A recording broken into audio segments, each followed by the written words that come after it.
Hi friends, पिछले lecture में हमने पढ़ा था मल्टीपल अलजेब्रा ऑफ मैट्रिसेस के बारे में, जिसमें हमने पढ़ा था मल्टीप्लिकेशन ऑफ मैट्रिसेस, ठीक है, एडिशन ऑफ मैट्रिसेस पढ़ा था, ये सब सब्ट्रैक्शन ऑफ मैट्रिसेस पढ़ा था, स्केलर मल्टीप्लिकेशन पढ़ा था। तो मल्टीप्लिकेशन ऑफ मैट्रिसेस जो बेस्ट कुछ क्वेश्चन अभी हम लोग करेंगे, इसके बाद फिर हम लोग नेक्स्ट जो है थ्योरी स्टार्ट करेंगे। तो अभी कुछ जो है इस लेक्चर में 2-3 क्वेश्चन कर लेते हैं, फिर स्टार्ट करेंगे नेक्स्ट थ्योरी जो होगा, ठीक है। देखिए क्वेश्चन है हमारे पास AIEEE 2006 में पूछा था 3 मार्क्स में। क्या है कि लेट A इजकल टू एक स्क्वायर मैट्रिक्स है, ऑर्डर 2 क्रॉस 2 है आपका 1 2 3 4 एंड B इजकल टू दिया हुआ है, ठीक है। ए भी क्या है, नेचुरल नंबर है। ए और बी जो है आपका वेरिएबल आपका क्या है, नेचुरल नंबर है। आपके पास जो है 4 ऑप्शन है। क्या कह रहा है कि there exist more than 1 but finite number of B. ये जो मैट्रिक्स बी है, कह रहा है कि एक से ज्यादा पर फाइनाइट नंबर में मैट्रिक्स बी एग्जिस्ट करेगा such that A B is equal to B A हो जाएगा। फिर सेकेंड ऑप्शन है देयर एग्जिस्ट एग्जैक्टली 1 बी, यानी सिर्फ एक ही बी ऐसा होगा जो इस चीज को सेटिस्फाई कर रहा होगा। यहां बोला है कि there exist infinitely many B, यानी ऐसे बहुत सारे मैट्रिक्स होंगे जो सेटिस्फाई करेंगे A B is equal to B A को। फिर एक नेक्स्ट ऑप्शन है आपका कि there can not exist any B such that A B is equal to B A, यानी ऐसा कोई भी बी नहीं होगा, मतलब ऐसा कोई मैट्रिक्स पॉसिबल ही नहीं है कि जो A B is equal to B A हो जाए। तो चलिए हम लोग पहले बना के देखते हैं। तो सबसे पहले हमारा काम क्या होगा कि ए बी निकाल लेते हैं और बी ए निकाल लेते हैं, फिर दोनों को इक्वल कर लेते हैं, देखते हैं क्या होता है, ठीक। तो सबसे पहले अगर आपको ए बी निकालना है तो ए बी क्या करेंगे, आपका ए लिखा हुआ है 1 2 3 4 और आपका बी क्या है A 0 0 B। आपको क्या करना है, मल्टीप्लाई करना है। तो मल्टीप्लाई करना है तो बताए थे क्या करना है, यहां से रो यहां से कॉलम, ये रो लीजिए, इसको इंटू कीजिए तो 1 इंटू ए, ठीक है, और 2 इंटू 0 क्या हो जाएगा, 0 हो जाएगा, ठीक। फिर इसको इससे तो 1 इंटू 0 0 प्लस 2 इंटू बी क्या हो जाएगा, 2b हो जाएगा, क्लियर है। उसके बाद यहां पे अब इसको इससे कीजिएगा 3 इंटू ए 3a प्लस 4 इंटू 0 कितना हो जाएगा, 0 हो जाएगा। फिर इसको इससे 3 इंटू 0 0 प्लस हो जाएगा 4b, यानी यहां से जो आपका ए बी आएगा वो आपका ए बी आ जाएगा a 2b 3a 4b, ये आपका ए बी आ गया। अब जब ए बी निकाल चुके तो बी ए भी निकाल लेते हैं। आपको पता है कि generally A B is equal to B A नहीं होता है, ठीक है, तो यहाँ पर हम बी ए निकालेंगे। अब देखिए बी ए बोल रहा है तो पहले बी लिख लीजिए, ए 0 0 बी, देन ए 1 2 3 4। अब इसको आप प्रोडक्ट निकाल लीजिए दोनों का। क्या करेंगे, यहां से इसको और यहां से इसको इंटू करेंगे, यहां से रो यहां से कॉलम, हमेशा पहले वाले से रो सेकंड वाले से कॉलम। ऐसे भी सोचिए कि एलिमेंट का ए 1 1 है तो फर्स्ट रो फर्स्ट कॉलम, ठीक। तो ए इंटू 1 क्या हो जाएगा, ए हो जाएगा, ठीक। 0 इंटू 3 क्या हो जाएगा, 0 आपका। दिस इंटू फिर दिस कीजिएगा तो क्या हो जाएगा 2a plus 0, this into this 0 plus 3b, this into this यानी 0 प्लस 4b, यानी आप ध्यान से देखिए क्या आएगा, ये a 2a, ठीक है, ये आपका 3b और ये आपका 4b, क्लियरली, ठीक है। हमने इसको इंटू किया, ठीक, चलिए सही है। अब आपका ए बी ए है और बी ए है, तो इसको मैं रफ कर दे, इसको मैं मिटा दे रहा हूं, देख लीजिएगा, नोट कर लीजिएगा।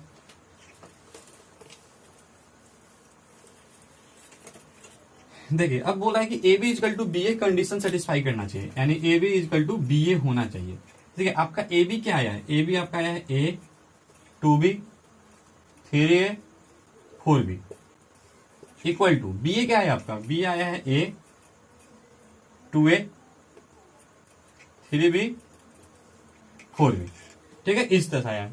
अब देखिए तो A B is equal to B A होने के लिए क्या जरूरी है, दो मैट्रिक्स का अगर इक्वालिटी पढ़े होंगे, इक्वालिटी ऑफ मैट्रिक्स आपको पिछले जो पढ़ाए भी हैं, उसमें क्या है कि दो मैट्रिक्स तभी इक्वल होगा जब उनका ऑर्डर सेम होगा और करस्पॉन्डिंग एलिमेंट्स इक्वल होंगे। ऑर्डर क्या है, सेम है, करस्पॉन्डिंग एलिमेंट्स क्या होना चाहिए, इक्वल होना चाहिए। देखिए तो यहां भी ए है तो यहां भी ए है, क्लियर है। यहां 2b है तो यहां पे क्या है 2a है, यहां पे क्या है 3a है तो ये क्या है 3b है, क्लियर है, क्लियर है। 4b तो 4b। देखिए इक्वालिटी ऑफ मैट्रिक्स में मतलब क्या होता है कि एक तो ऑर्डर से होना चाहिए, करस्पॉन्डिंग एलिमेंट्स इक्वल होना चाहिए, तो ए के बराबर है। अब अगर ये दोनों मैट्रिक्स इक्वल कब होगा, जब 2b इक्वल टू 2a हो जाएगा, यानी यहां से क्या आएगा, a इक्वल टू b आएगा, यानी अगर ए और बी इक्वल है तो ये दोनों क्या हो जाएगा, इक्वल हो जाएगा। उसके बाद अब इसका भी तो देखना पड़ेगा, ठीक, सारे करस्पॉन्डिंग एलिमेंट इक्वल होना चाहिए। तो ये 3a 3b है, यानी 3A इक्वल टू 3B होना चाहिए। 3 3 कैंसिल, यानी यहां से भी क्या आएगा, A इक्वल टू B, यहाँ 4B, यहाँ भी 4B, तो सही है। बस क्या है कि ये दोनों मैट्रिक्स इक्वल तब होगा जब A और B क्या होना चाहिए, बस बराबर होना चाहिए। यानी आप A की कुछ भी वैल्यू रख दो, B की क्या रखना है, बस सेम वैल्यू रखना है, मतलब A और B क्या रखना है, इक्वल रखना है। A और B क्या है, नेचुरल नंबर है, यानी आप यहां से कितना भी वैल्यू उठा लो A का, सबके लिए सेटिस्फाई कर जाएगा। बस ध्यान क्या रखना है कि A इक्वल टू B होना चाहिए। AB equal to BA equal होने के लिए क्या हमने देखा, A इक्वल टू B होना पड़ेगा। देखिए ये A है तो ये भी A है, ये 2B है तो ये 2A हो गया। इक्वल होने के लिए दोनों क्या था, जरूरी था कि बराबर होता कॉरस्पॉन्डिंग एलिमेंट, तो यहां से हमारा एक रिलेशन आया A इक्वल टू B। यहाँ भी 3 है 3B, यानी यहां से एक रिलेशन आया A equal to B, 4B 4B, यानी दोनों क्या इक्वल तो है ही। तो इसका मतलब कि ये दोनों इक्वल होने के लिए सिर्फ इतना जरूरी है कि A और B वैल्यू क्या होना चाहिए, सेम होना चाहिए। तो अब A और B क्या है, नेचुरल नंबर है, तो आप तो यहां से A की वैल्यू इन्फिनाइट ले सकते हो, नहीं तो अगर A की वैल्यू इन्फिनाइट लोगे तो बस ध्यान ये रखना है कि A और B इक्वल होना है, बस इक्वल रखना है। जो A की वैल्यू लेंगे वही वैल्यू B की भी लेंगे। तो यहां से A और B नेचुरल नंबर है, इन्फिनाइट वैल्यू ले सकते हैं, तो इस तरह से इन्फिनाइट मैट्रिक्स बन जाएगा। यहाँ भी A का वैल्यू उठाइए, कुछ रख दिए, मान लो 1 रख दिया तो 1 हो जाएगा, ये 2 हो जाएगा, ये 3 हो जाएगा, 4 हो जाएगा। यहाँ भी उसी तरह से एक वैल्यू रख दीजिए, फिर एक वैल्यू मान लो, एक बार 2 ले लेंगे, एक बार एक वैल्यू 3 लेंगे, 4 लेंगे, 5 लेंगे, एक बार 10 ले लिया, 100 ले लिया, तो इस तरह से ऐसे इन्फिनाइट बन जाएंगे मैट्रिक्स। ठीक, अब यहाँ पे AB इक्वल टू BA के लिए क्या है, इन्फिनाइट मैट्रिक्स बन रहा है। तो यहाँ से आप ऑप्शन देख लीजिए, क्या बोल रहा है कि there exist infinitely many B such that AB equal to BA, यानी ऐसे बहुत सारे B हो जाएंगे। बस ध्यान क्या रखना है कि बस A और B की वैल्यू क्या रखना है, सेम रखना है। अगर यहाँ पे 1 रख रहे हैं तो यहाँ भी 1 रखो, यहाँ 2 तो यहाँ भी 2, ये 3 तो ये भी 3। ठीक, इस तरह से। तो यहाँ पर ये दोनों मतलब इस कंडीशन को सेटिस्फाई करने के लिए हमने क्या देखा कि बस ये करना है कि A और B की वैल्यू सेम लेना है। तो ऐसे इनफाइनाइट मैट्रिक्स हो जाएंगे जो इस चीज को सेटिस्फाई कर रहे होंगे, नहीं तो इस तरह से हमारा आंसर क्या हो जाएगा, ये वाला। क्लियर है? चलिए नेक्स्ट क्वेश्चन देखते हैं।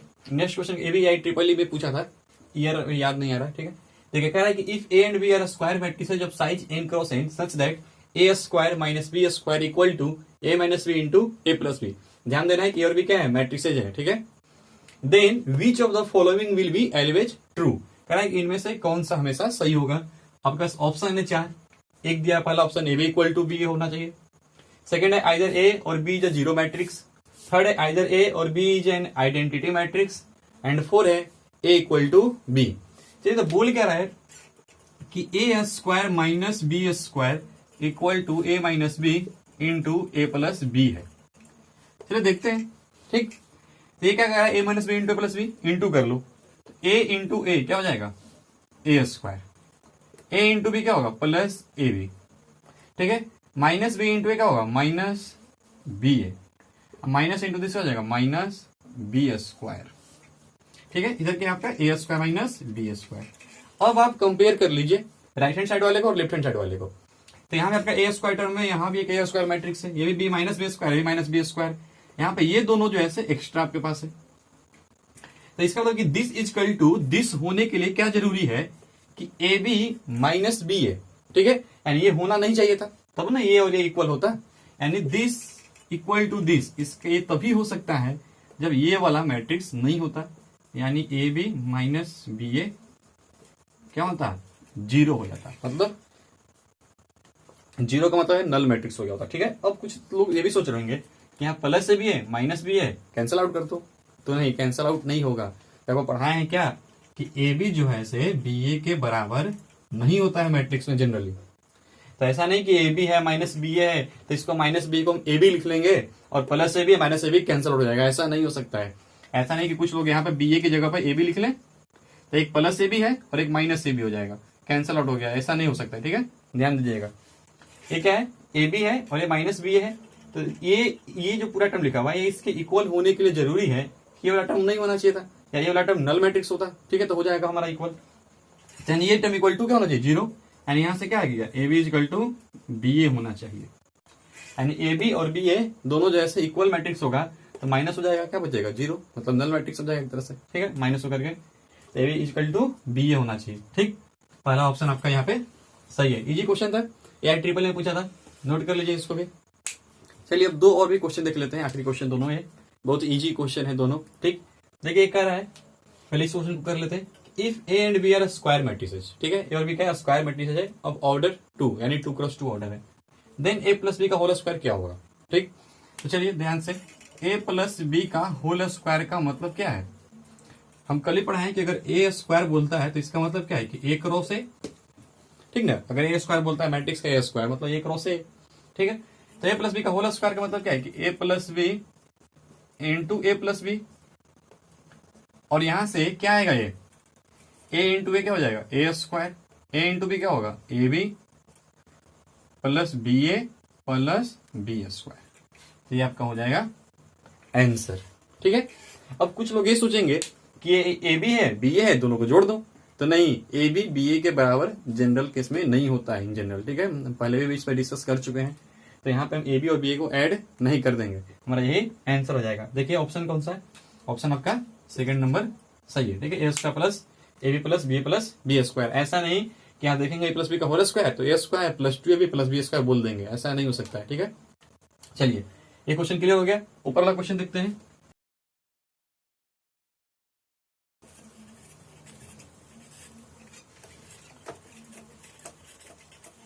देखिए ये क्वेश्चन कह रहा है कि the number of different possible orders of matrices having 18 identical elements is, कह रहा है कि यदि किसी मैट्रिक्स के पास 18 आइडेंटिकल एलिमेंट्स हैं तो उसे कितने पॉसिबल ऑर्डर्स हो सकते हैं।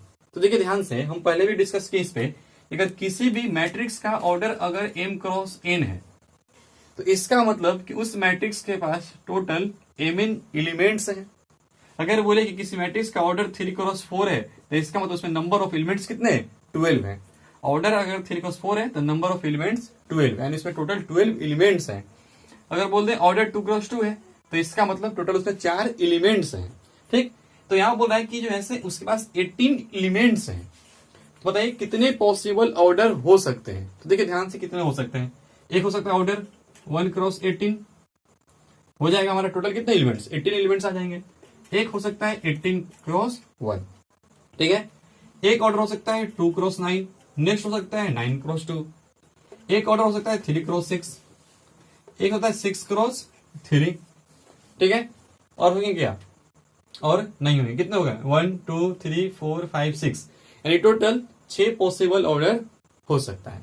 ठीक है, ऑप्शन आपका थर्ड सही है। ठीक है, the number of different possible orders of matrices, different 1 2 3 4 5 6, यानी 6 डिफरेंट जो है ऑर्डर हो सकते हैं यदि किसी मैट्रिक्स के पास 18 एलिमेंट्स हो। ठीक है, इस तरह से। चलिए बहुत इजी क्वेश्चन था।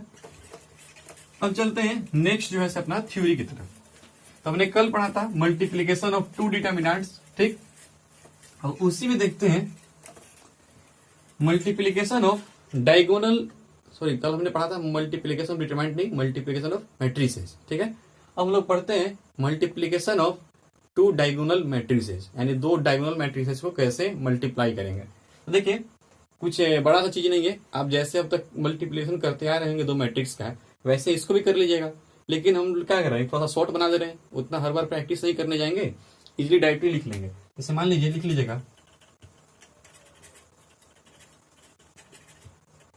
मल्टीप्लीकेशन ऑफ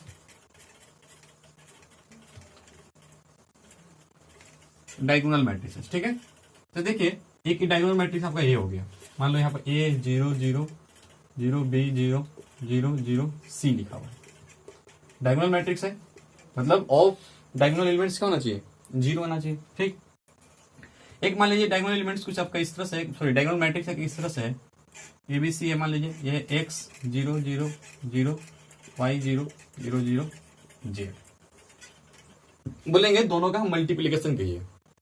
तो मल्टीप्लीकेशन दोनों का बहुत इजी है, कोई हार्ड नहीं है। आप सिंपली ऐसे भी कर सकते हो कि पहले इसको इससे, फिर इसको इससे, फिर इसको इससे, यानी रो लिया कॉलम लिया, रो लिया कॉलम लिया, जो अब तक जनरली जो हम लोग सीखे हैं वैसे भी कीजिएगा, बन जाएगा आंसर।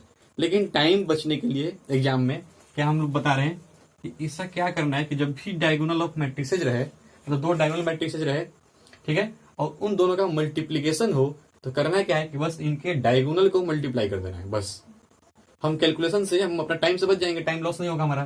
क्या है कि A इंटू एक्स है तो यहाँ पर AX हो जाएगा, ये सब 0 0 हो जाएगा, 0 B इंटू वाई हो जाएगा 0 0 0, और ये हो जाएगा C Z, बस करने का हम वैसे भी कर सकते हैं, टाइम बचाने के लिए अपना ऐसे कर लेंगे। ठीक, तो ये हो गया हमारा मल्टीप्लीकेशन ऑफ डायगोनल मैट्रिसेज। इस पे क्वेश्चन करते हैं जो जेई में पूछा था, ठीक है 2011 में शायद। चलिए इसको नोट कर लीजिए, क्वेश्चन करते हैं इसमें।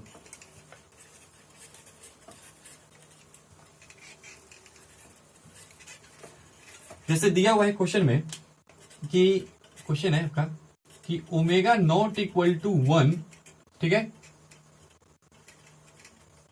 Cube root of unity.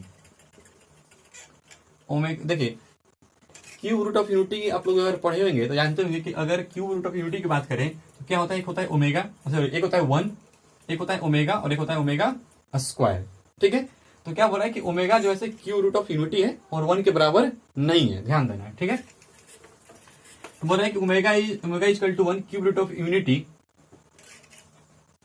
And मान लीजिए एच एक मैट्रिक्स है जो इस तरह से लिखा हुआ है ओमेगा 0 0 ओमेगा, ठीक ना। एच एक स्क्वायर मैट्रिक्स है, ऑर्डर 2 क्रॉस 2 है।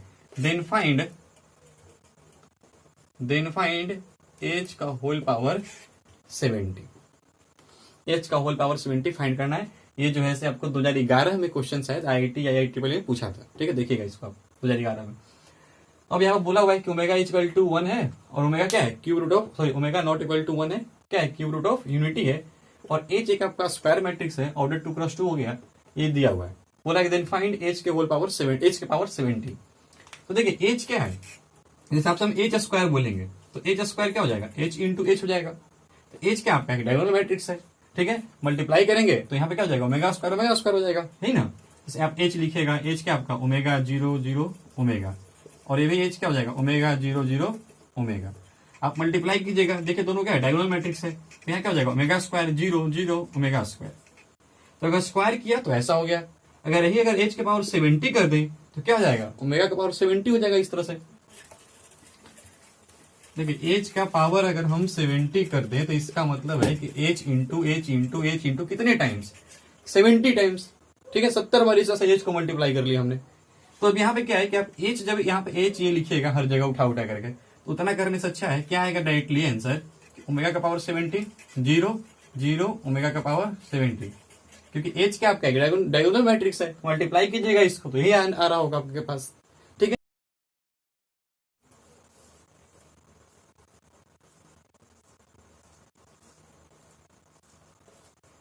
ये 0, ये भी आपका 0, देखा हो जाएगा ओमेगा का पावर 69 इंटू ओमेगा, ऐसे तो लिख ही सकते हैं।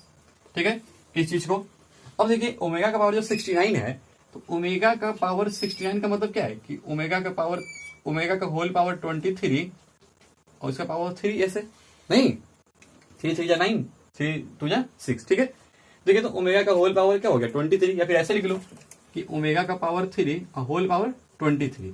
तो ओमेगा का पावर 3 क्या मिलेगा, 1 मिलेगा आपको। तो 1 का जब पावर 23 कीजिएगा तो क्या मिलेगा, ये भी तो 1 ही हो जाएगा ना।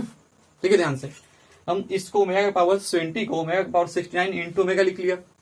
अब ओमेगा का पावर 69 को ओमेगा का पावर 3 होल पावर 23 लिख सकते हैं। अब ओमेगा का पावर 3 की वैल्यू कितना आएगा, 1 आएगा, तो 1 का पावर 23 क्या हो जाएगा, 1 हो जाएगा। तो यहां से हमारा जो आंसर हो जाएगा, देखिए इसके जगह पे 1 रख दे रहे हैं तो 1 इंटू ओमेगा क्या हो जाएगा, ओमेगा हो जाएगा, 0 0 ओमेगा हो गया। ठीक है, तो यहां से आंसर क्या आ गया, एच के बराबर आ गया, एंड एच का पावर 70 एच के ही इक्वल आ गया। तो ये हमारा आंसर हो गया।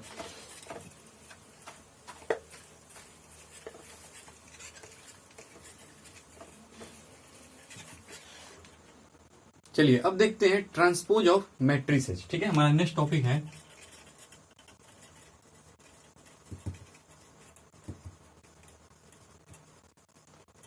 Transpose of matrices. ठीक है, लिखते हैं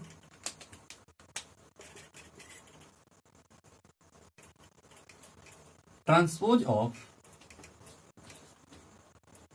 matrix A is obtained by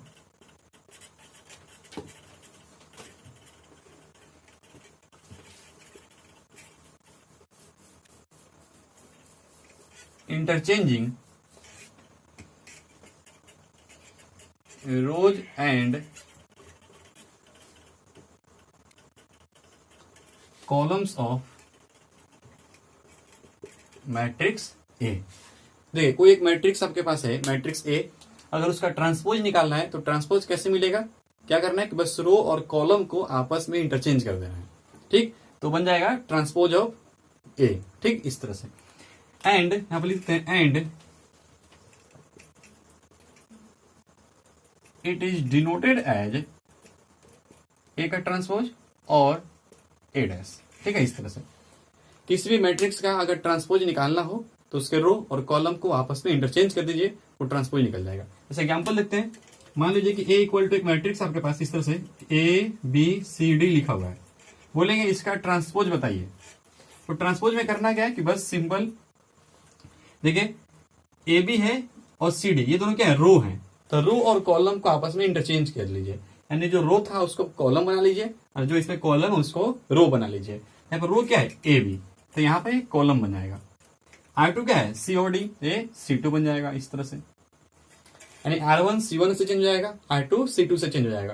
तो रो और कॉलम को आपस में इंटरचेंज कर लीजिए, तो क्या निकल जाएगा, हमारा ट्रांसपोज निकल जाएगा, ठीक। एक चीज और है इसमें नोट कीजिएगा, जैसे पहला पॉइंट एक तरह से कि यदि मान लीजिए कि ए का ऑर्डर जो है, ए का ऑर्डर जो है से लिखते हैं, चलिए यहाँ पे इसको बताते हैं प्रॉपर्टी में, ठीक है। एक और एग्जांपल कर लेते हैं, जैसे मान लीजिए कि ए इक्वल टू लिखा हुआ है ऐसे 1 2 3 4 0 -1, ठीक, ये ए है। ऑर्डर कितना है इसका, 3x2, 3 रो है 2 कॉलम है, बोलेंगे इसका ट्रांसपोज बताइए। तो क्या करेंगे, रो और कॉलम को आपस में इंटरचेंज कर लेना है, बहुत ईजी है, कुछ है नहीं इसमें, ठीक है। देखिए रो क्या है 1 2, तो क्या बन जाएगा, कॉलम बन जाएगा।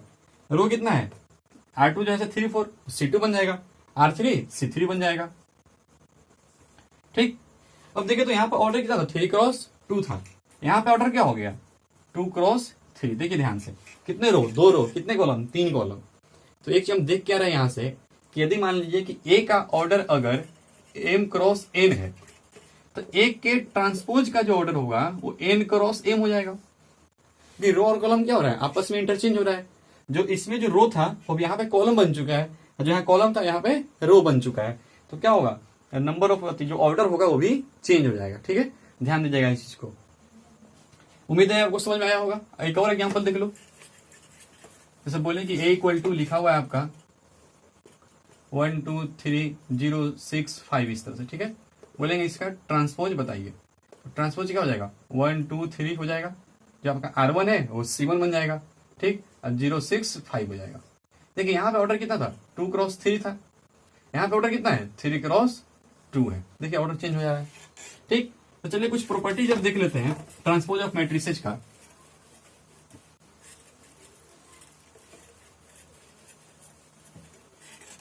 पहला number, if order of matrix A is m×n, then order of A transpose is n×m। यदि एक मैट्रिक्स है जिसका ऑर्डर अगर m×n है तो उसके ट्रांसपोज का ऑर्डर जो हो जाएगा वो n×m हो जाएगा, ठीक है। सेकेंड चीज, ए के ट्रांसपोज का ट्रांसपोज जो होगा वो ए के बराबर हो जाएगा। जैसे देखिए मान लीजिए कि ए इक्वल टू एक मैट्रिक्स है 1 0 2 3 लिख लिया, बोलेंगे इसका ट्रांसपोज है बताइए, तो इसका ट्रांसपोज क्या आएगा 1 0 2 3 हो जाएगा, ठीक है। और बोलेंगे इसके ट्रांसपोज का ट्रांसपोज, यानी इसको फिर से ट्रांसपोज कर लो, तो फिर से ट्रांसपोज करोगे तो 1 2 तो 1 2 0 3 तो 0 3। देखो तो क्या ये ए के बराबर नहीं आ गया, देखिए ध्यान से, ए के ट्रांसपोज का ट्रांसपोज ए के बराबर हो गया। ये था हमारा सेकंड पॉइंट। थर्ड पॉइंट कि ए प्लस बी का ट्रांसपोज जो होगा वो ए के ट्रांसपोज प्लस बी के ट्रांसपोज के बराबर हो जाएगा। आप पहले ए और बी दो मैट्रिक्स लो, उन दोनों को ऐड कर लो और फिर उनका ट्रांसपोज निकाल दो, या फिर पहले ए का ट्रांसपोज करो बी का ट्रांसपोज फिर ऐड करो, बात बराबर रहेगा, ठीक है। फोर्थ पॉइंट कि ए का पावर के का ट्रांसपोज या फिर ए के ट्रांसपोज का पावर के, ये भी क्या होगा, इक्वल होगा, ठीक है।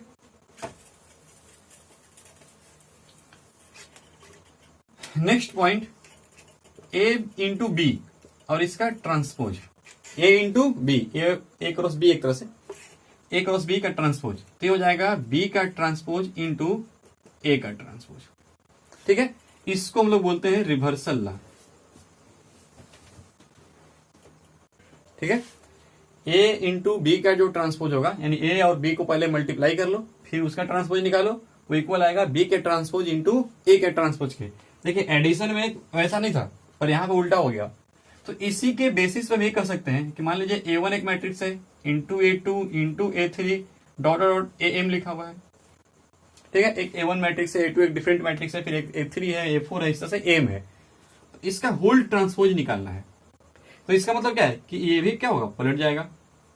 AM का ट्रांसपोज इंटू AM-1 का ट्रांसपोज इंटू AM-2 का ट्रांसपोज इंटू डॉट डॉट ऐसे A3 का ट्रांसपोज इंटू A2 का ट्रांसपोज इंटू A1 का ट्रांसपोज। इस तरह से ये भी हो जाएगा। ठीक, एक चीज और देख लेते हैं। Next, if A is a square matrix. देखिए यदि ए स्क्वायर मैट्रिक्स है तो ए का डिटरमिनेंट निकलेगा, तो ए का जो डिटरमिनेंट होगा वो इक्वल हो जाएगा ए के ट्रांसपोज के डिटरमिनेंट के। आप डिटरमिनेंट में भी एक पढ़े होंगे, डिटरमिनेंट की एक प्रॉपर्टी होती है कि यदि आप डिटरमिनेंट के रो और कॉलम को आप इंटरचेंज कीजिएगा तो डिटरमिनेंट के वैल्यू पे कोई फर्क नहीं पड़ता है। डिटरमिनेंट में पढ़ेंगे प्रॉपर्टी कि अगर डिटरमिनेंट के रो और कॉलम को आपस में इंटरचेंज किया जाए तो डिटरमिनेंट के वैल्यू पे कोई फर्क नहीं पड़ता है। तो उसी तरह से यहाँ पे ट्रांसपोज का मतलब क्या है कि रो और कॉलम का आपस में इंटरचेंज तो कर रहे हैं, तो यहाँ पे भी कोई फर्क नहीं आएगा। ठीक है, तो अगर ए का स्क्वायर मैट्रिक्स है तो ए का डिटरमिनेंट और ए के ट्रांसपोज का डिटरमिनेंट क्या होगा, बराबर रहेगा। ठीक, चलिए इसको आप जो है नोट डाउन कर लीजिए। इसके बाद हम लोग देखते हैं symmetric and skew symmetric matrix. ठीक है,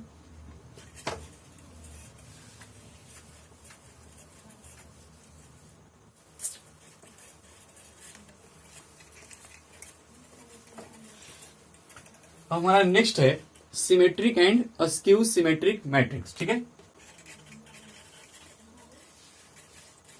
सिमेट्रिक एंड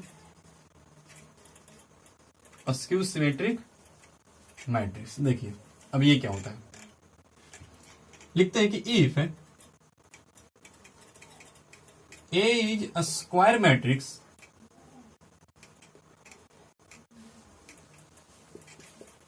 देन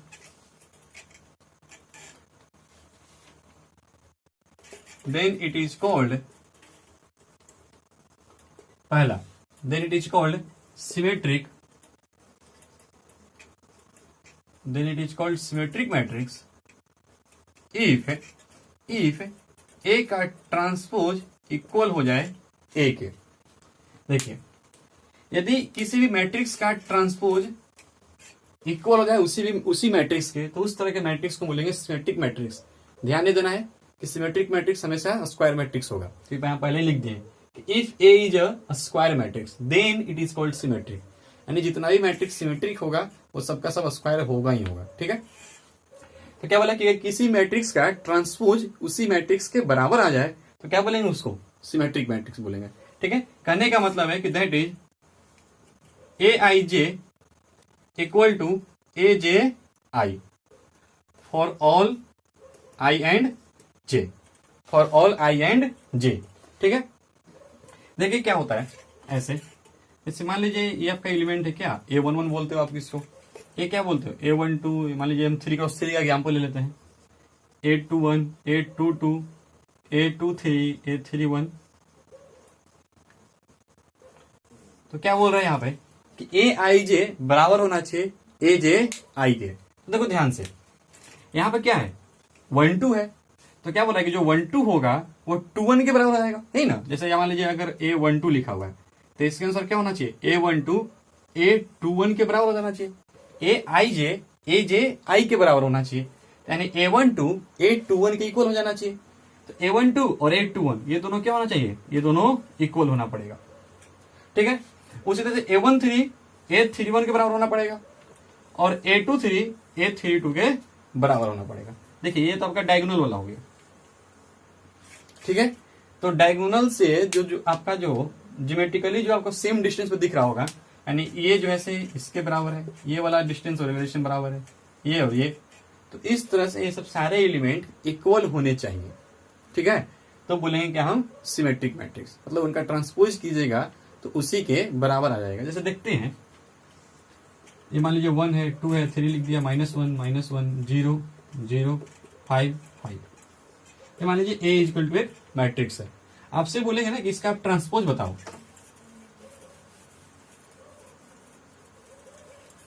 ये लिख लीजिएगा डिफिनेशन में। बोलेंगे इसका आप ट्रांसपोज बताइए, तो ट्रांसपोज कीजिएगा, R1 को C1 में बदल दीजिएगा, R2 को C2 में, R3 को C3 में, रो और कॉलम को आपस में इंटरचेंज कर लो, तो 1 -1 0 बन जाएगा। फिर ये हो जाएगा -1 2 5 हो जाएगा, और ये कितना है 0 5 3 है। देखिए तो ध्यान से कि क्या ए का ट्रांसपोज ए के बराबर ही है क्या, देखो तो क्या ए का ट्रांसपोज ए के इक्वल नहीं है? तो देखिए ए का ट्रांसपोज ए के बराबर आ गया। इसका मतलब ये एग्जांपल हो गया सिमेट्रिक मैट्रिक्स का। अब देखिए ध्यान से, इस सिमेट्रिक मैट्रिक्स में क्या है कि ये वाला एलिमेंट और ये वाला एलिमेंट दोनों क्या है, इक्वल है। तो ये क्या होता है A12 और ये क्या होता है A21। तो देखो तो A12 A21 क्या है, बराबर है। ये एलिमेंट क्या है और ये एलिमेंट, दोनों एलिमेंट क्या है, इक्वल है। इसका पोजीशन क्या है A13 और इसका क्या है A31। देखिए तो 3 1 और 1 3 बराबर है कि नहीं, हो रहा है ना, AIJ के बराबर, ठीक है। तो अगर ऐसा रहेगा तो क्या बोलेंगे उसको, सिमेट्रिक बोलेंगे। यानी यहाँ वाला एलिमेंट इसके बराबर, यहाँ वाला इसके बराबर, और ये दोनों आपस में बराबर, ठीक है। तो ऐसा को बोलेंगे हम सिमेट्रिक मैट्रिक्स, यानी ए का ट्रांसपोज ए के इक्वल हो जाए, तो इस तरह से बोलेंगे सिमेट्रिक मैट्रिक्स। देखिए डायगोनल एलिमेंट की बात इसमें नहीं हो रही है, वो कुछ भी हो सकता है, ठीक है। डायगोनल एलिमेंट क्या होता है, A11 ही तो होता है ना, मतलब AI हो जाएगा इस तरह से, उसको आपस में चेंज कीजिए वो तो वही रह जाएगा, ठीक है। जैसे डायगोनल एलिमेंट क्या होगा, A11 होगा, आपस में चेंज करोगे तो A11 ही आएगा। A22 आपस में चेंज करोगे A22 ही आएगा, लेकिन A13 है, ये क्या हो जाएगा A31 हो जाएगा, ठीक है। तो डायगोनल एलिमेंट का दिक्कत नहीं है, बस क्या है कि बाकी सब क्या होना चाहिए, सेम होना चाहिए, ठीक। यानी किसी मैट्रिक्स का ट्रांसपोज अगर उसी मैट्रिक्स के इक्वल हो जाए तो सिमेट्रिक है। नेक्स्ट देखते हैं अस्क्यू सिमेट्रिक, ठीक है।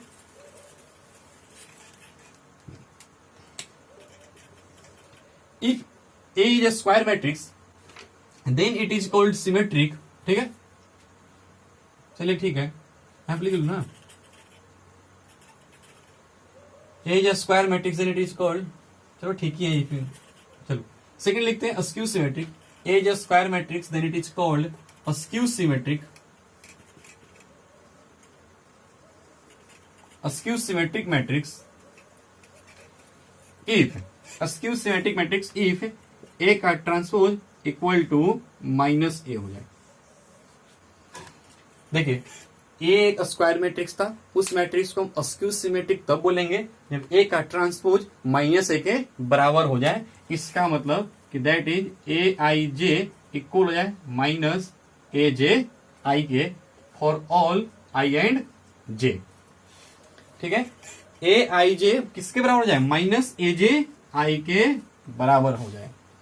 पिछले वाले में माइनस नहीं था, इस वाले में क्या हो गया, माइनस हो गया। यानी कहने का मतलब कि जैसे A12 जो होगा वो -A21 हो जाए, समझ रहे हैं। जो A13 होगा वो -A31 के बराबर हो जाए, ठीक है। अब इसमें बात कर लेते हैं हम डायगोनल वाले का भी, कि डायगोनल वाला क्या होगा।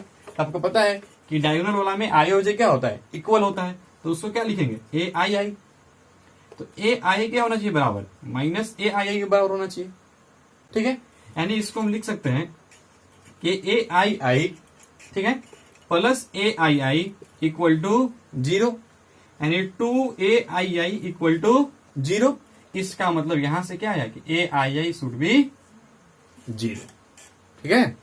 क्या हो जाएगा, AI क्या होना चाहिए, 0 होना चाहिए। देखिए तो यहां बोल रहा है कि AIJ इक्वल टू -AJI होना चाहिए सारे I और J के लिए। तो हमारा जो डायगोनल वाला होता है उसमें क्या होता है, I और J तो इक्वल होता है, तो AII क्या होना चाहिए, बराबर होना चाहिए -AII के। इसके अनुसार हमने इसको सोल्व किया तो हमारा AII क्या आ गया, 0 के बराबर आ गया। इसका मतलब क्या है कि अस्क्यू सिमेट्रिक मैट्रिक्स में डायगोनल एलिमेंट 0 होंगे, ठीक है। लिख लीजिएगा, all diagonal elements in askew symmetric matrix is 0।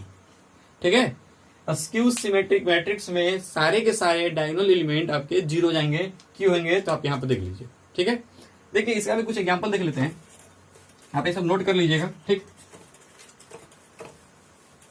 जैसे देखिए एक मैट्रिक्स हमने ले लिया, ये आपका 0, ठीक है, 1, -5, ठीक है, -1, ये भी 0 हो जाएगा। ठीक है, ये 6 हो जाएगा, 5 आपका -6, 0।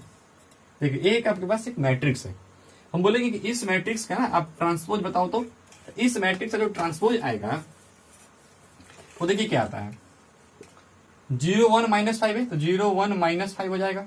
ठीक, ध्यान से देखिएगा। ठीक है, -1, 0, 6 है तो -1, 0, 6 हो जाएगा। फिर यहाँ क्या है, 5, 6, 0 है तो 5, 6 सॉरी -6 है, 0 हो जाएगा इस तरह से। ठीक है, अब यहाँ पर देखो तो माइनस तो बराबर नहीं आ रहा है, तो हमने क्या पढ़ा है कि आप किसी भी मैट्रिक्स से आप कुछ भी जब कॉमन निकालिएगा तो सारे एलिमेंट से कॉमन निकलेगा। तो हम क्या करते हैं कि इस मैट्रिक्स में से -1 कॉमन निकाल लेते हैं। तो जब -1 कॉमन निकालेंगे मैट्रिक्स में से तो सारे एलिमेंट में से कॉमन निकलेगा। तो देखिए यहाँ पे कॉमन निकालिए, 0 है, ये क्या बन जाएगा 1, ये क्या हो जाएगा -5, ये क्या हो जाएगा -1, 0, 6, ये क्या हो जाएगा 5, -6, 0। अब देखिए तो ध्यान से, क्या यही आपका ए था क्या, 0, 1, -5, -1, 0, 6, 5, -6, 0। यानी ये क्या हो गया, ये आपका -1 आगे में है और ये ए के बराबर है, यानी क्या हो गया -a हो गया। यानी ए का ट्रांसपोज किसके इक्वल आ गया, -a के इक्वल आ गया।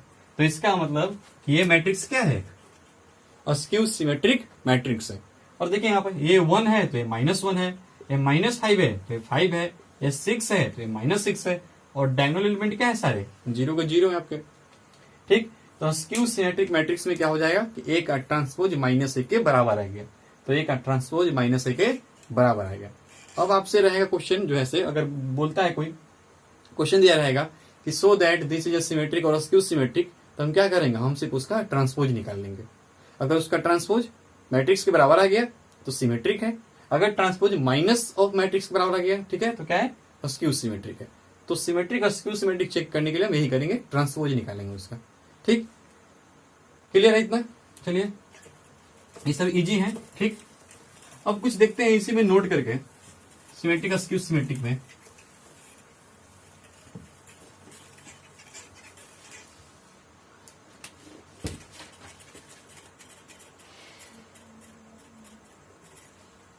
चलिए कुछ देखते हैं नोट करके। मानते हैं कि let A is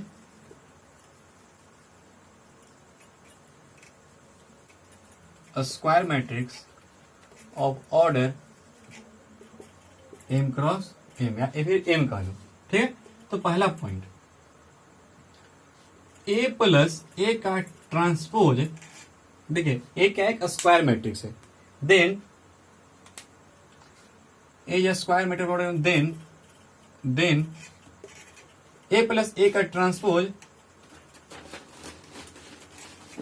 will be symmetric matrix. लिख लेना पूरा।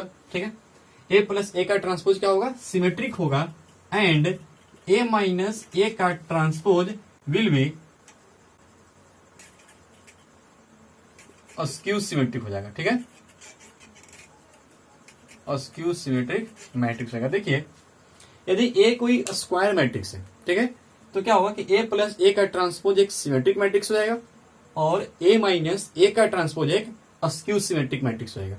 ठीक है, देखिए कैसे हो जाएगा, बोल रहा है कि a प्लस a का ट्रांसपोज क्या होगा, सिमेट्रिक होगा। देखिए जब भी सिमेट्रिक जो है आपको अगर प्रूफ करना है तो आप उसका ट्रांसपोज निकाल लीजिए। मान लिया कि हमने ये जो है c लिखा हुआ है, मान लिया कि c इक्वल टू लिखा हुआ है a प्लस a का ट्रांसपोज, मतलब इन दोनों को ऐड किया तो क्या आ गया, एक मैट्रिक्स आएगा, हमने उसका नाम दे दिया c।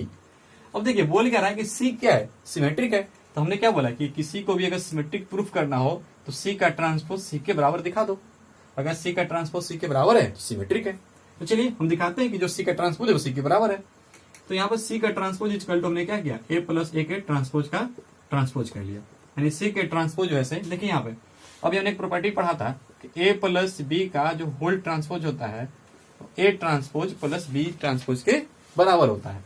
तो यहां से क्या हो जाएगा, ए का ट्रांसपोज प्लस ए के ट्रांसपोज का ट्रांसपोज, यानी सी का ट्रांसपोज इक्वल टू ए का ट्रांसपोज, ठीक है, प्लस ए के ट्रांसपोज का ट्रांसपोज क्या हो जाएगा, ए हो जाएगा। और आप एडिशन में पढ़े हैं कि मैट्रिक्स जैसे कम्यूटेटिव लॉ को फॉलो करता है, यानी सी का transpose equal to A plus A का ट्रांसपोज हम लिख सकते हैं, यानी A plus B equal to B plus A होता है, तो ऐसे लिख सकते हैं। तो देखिए ध्यान से, यही तो सी है आपका, आप इसी को तो सी माने हुए हैं, यानी क्या हो गया, सी का ट्रांसपोज सी के बराबर आ गया, hence C is symmetric matrix, ठीक है। और सी किसको माने थे, इसको, तो ये क्या आ गया, सिमेट्रिक मैट्रिक्स आ गया, ठीक है। इसी तरह से इसको भी प्रूफ कर लेंगे, ठीक।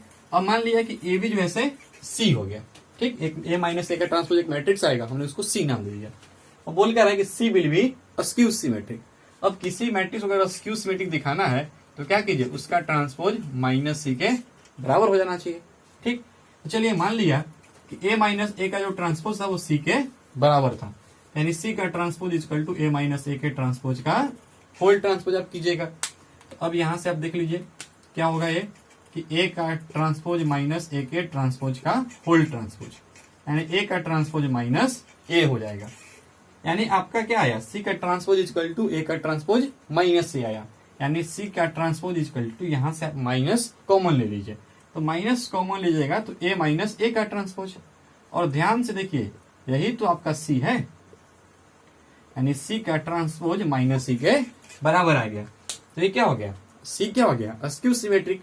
सी किसको माने थे, इसको माने थे, तो क्या हो गया, अस्क्यू सिमेट्रिक। तो ध्यान रखिएगा कि यदि ए कोई स्क्वायर मैट्रिक्स है, ठीक है, तो ए प्लस ए का ट्रांसपोज एक सिमेट्रिक बन जाएगा, और ए माइनस ए का ट्रांसपोज अस्क्यू सिमेट्रिक हो जाएगा। बस ए क्या होना चाहिए, स्क्वायर मैट्रिक्स होना चाहिए, ठीक। इसी पर एक और देखते हैं नेक्स्ट, कि ये जो आपका ए है, ये जो मैट्रिक्स ए है जो स्क्वायर मैट्रिक्स था, ठीक है, उसको हम समेशन ऑफ सिमेट्रिक और अस्क्यू सिमेट्रिक में लिख सकते हैं, ठीक है। मैट्रिक्स ए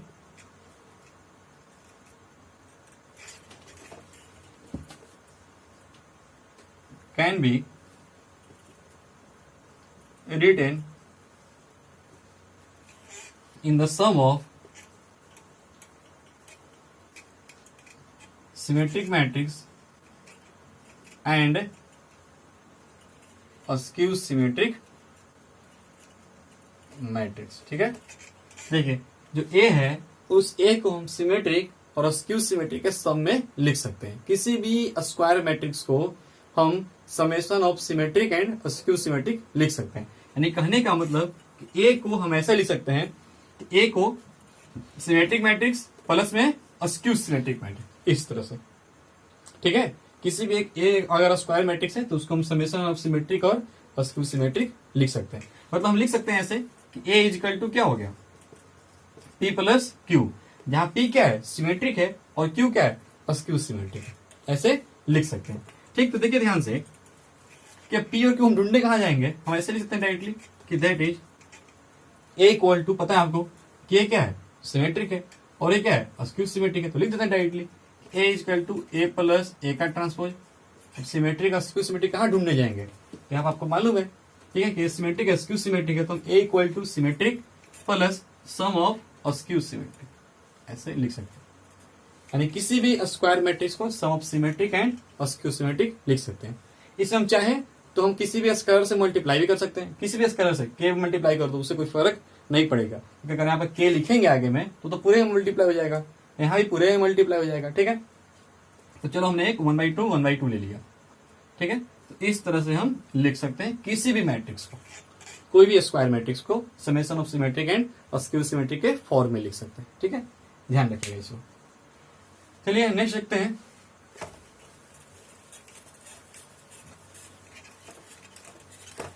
एक चीज और है, अगर मान लीजिए प्रॉपर्टी में कि अगर ऐसे लिखा हुआ है के इंटू ए का होल ट्रांसपोज, तो इसका के इंटू ए का ट्रांसपोज भी लिख सकते हैं। शायद अगर प्रॉपर्टी में अगर ट्रांसपोज के प्रॉपर्टी में अगर छूट गया होगा तो आप लिख लीजिएगा कि के इंटू ए का होल ट्रांसपोज इक्वल हो जाएगा के इंटू ए के ट्रांसपोज के, ठीक है। अगर छूटा होगा तो आप लिख लीजिएगा, ठीक है। तो सिमेट्रिक हो गया, स्क्यू सिमेट्रिक हो गया। इसमें एक और देखते हैं हम लोग, इसमें कुछ और पॉइंट देखते हैं। जैसे आपको अगर दिया हुआ है कि let A and B are symmetric matrix of same order. चलो लिख लेते हैं। क्वेश्चन जैसे है कि लेट, क्वेश्चन है कि if A and B are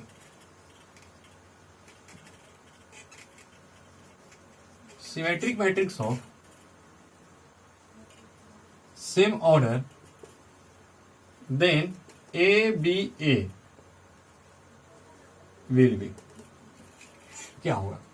मान लिया कि ए और बी क्या है, सिमेट्रिक मैट्रिक्स है सेम ऑर्डर का, देन ए बी क्या होगा? सिमेट्रिक होगा, स्क्यू सिमेट्रिक होगा, यूनिट मैट्रिक्स होगा, क्या होगा बताना है। ठीक, तो देखिए ध्यान से, मान लिया हमने कि C is equal to A B A लिखा हुआ है, ठीक है। अब यहां पर अगर हम C का ट्रांसपोज करें तो क्या हो जाएगा? ए बी ए का होल ट्रांसपोज हो जाएगा।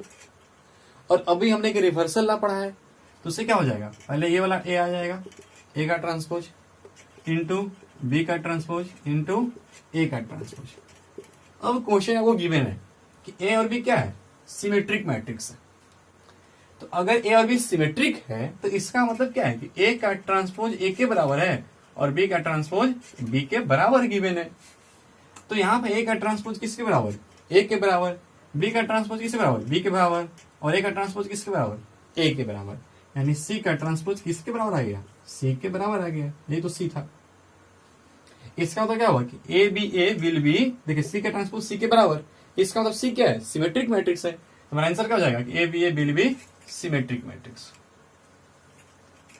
ठीक है, नोट कर लीजिएगा। ठीक है, ये क्वेश्चन था, अच्छा क्वेश्चन था। आगे और भी हम लोग क्वेश्चन देख लेते हैं। ठीक है,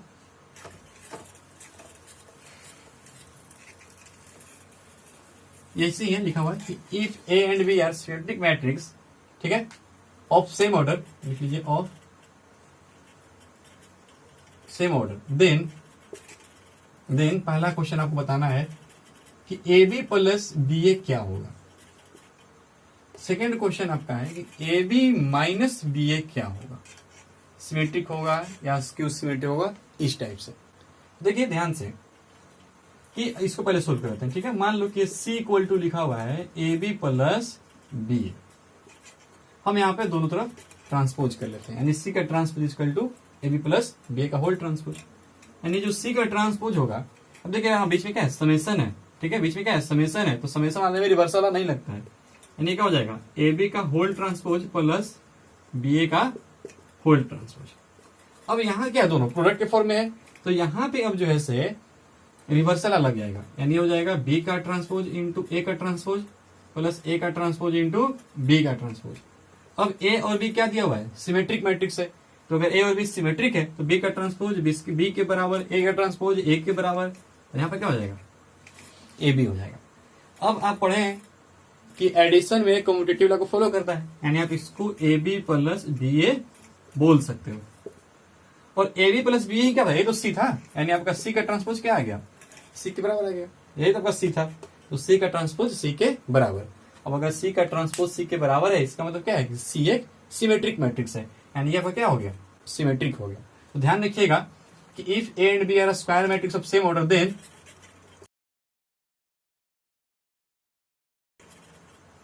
विल बी सिमेट्रिक मैट्रिक्स। ठीक है, चलिए अब इसको देखते हैं ये क्या होता है। ठीक, तो मान लो कि इसको मैंने सी बोल दिया, यानी सी इक्वल टू हमने बोल दिया ए बी माइनस बी ए। तो अगर यहां पर ट्रांसपोज करेंगे तो यहां भी ट्रांसपोज कर लिया, तो ये क्या हो जाएगा? ए बी का whole transpose minus B A का होल ट्रांसपोज, यानी ये बी का ट्रांसपोज इंटू ए का ट्रांसपोज माइनस ए का ट्रांसपोज इंटू बी का ट्रांसपोज। ठीक है, अब बी का ट्रांसपोज बी के बराबर, ए का ट्रांसपोज ए के बराबर आपका हो जाएगा, क्योंकि ए और बी सिमेट्रिक दिया हुआ है। अब यहां से क्या करो? माइनस ले लो कॉमन। अब माइनस कॉमन लोगे तो ये क्या हो जाएगा? ए बी माइनस बी ए हो जाएगा। क्लियर है? और ए बी माइनस बी ए को ही तो आपने सी बोला था। ठीक है, तो ये क्या हो गया? माइनस सी हो गया, यानी सी का ट्रांसपोज माइनस सी के बराबर आ गया, यानी सी क्या हो गया? स्क्यू सिमेट्रिक हो गया। तो क्या होगा? A B minus B A will be skew symmetric matrix. ठीक है, नोट कर लीजिएगा। अगर ए और बी सिमेट्रिक मैट्रिक्स है तो हमने पढ़ा अभी कि ए बी क्या होगा, सिमेट्रिक हो जाएगा। ए बी प्लस बी क्या होगा, सिमेट्रिक होगा। और ए बी माइनस बी क्या होगा, स्क्यू सिमेट्रिक हो जाएगा। ठीक है, क्लियर है, नोट डाउन कर लीजिए इसको।